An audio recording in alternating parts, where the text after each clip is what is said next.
السلام علیکم سامعین، 20 شعبان المعظم ہے، 13 مارچ ہے۔ خبر کا عنوان ہے مولانا توقیر رضا کے خلاف مراد آباد میں مقدمہ درج۔ خبر تھوڑی تفصیل سے سنیے۔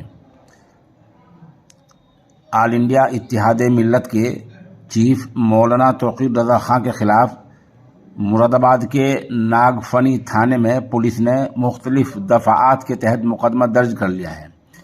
ان پر اشتعال انگیزی کا الزام ہے اور دو سماج کے درمیان نفرت پھیلانے کے الزام میں مراد آباد پولیس نے مولانا توقیر رضا خلاف مقدمہ درج کیا ہے۔ دھیان رہے، مولانا توقیر رضا بریلی سے 15 مارچ کو اپنی مجوزہ ترنگا یاترا کی تیاری کے سلسلے میں سنیچر کے دن تحصیل اسکول میں واقع خانقاہ جامعہ اشرفیہ درگاہ پہنچے تھے۔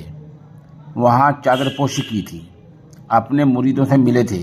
وہیں انہوں نے میڈیا سے بات کی، جس میں انہوں نے وزیراعظم نریندر مودی کو صلاح دی اور کہا کہ سرکار جب خالصتان کی مانگ کرنے والوں پر دیش دروہ کا مقدمہ درج کرتی ہے تو ہندو راشٹر کی مانگ کرنے والوں پر بھی دیش دروہ کا مقدمہ درج ہونا چاہیے۔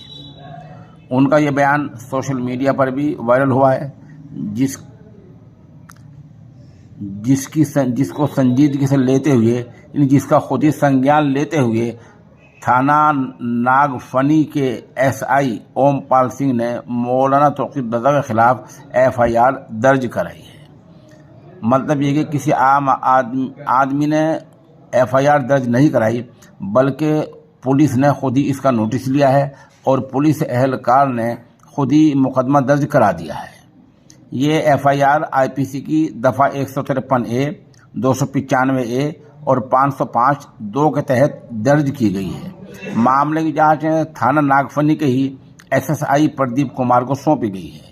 Inspector crime branch Satyendra Sharma نے صحافیوں کو بتایا کہ سوشل میڈیا پر وائرل ہو رہی نفرت بیان کی بنیاد پر مولانا توقیر رضا کے خلاف مقدمہ درج کر لیا گیا ہے۔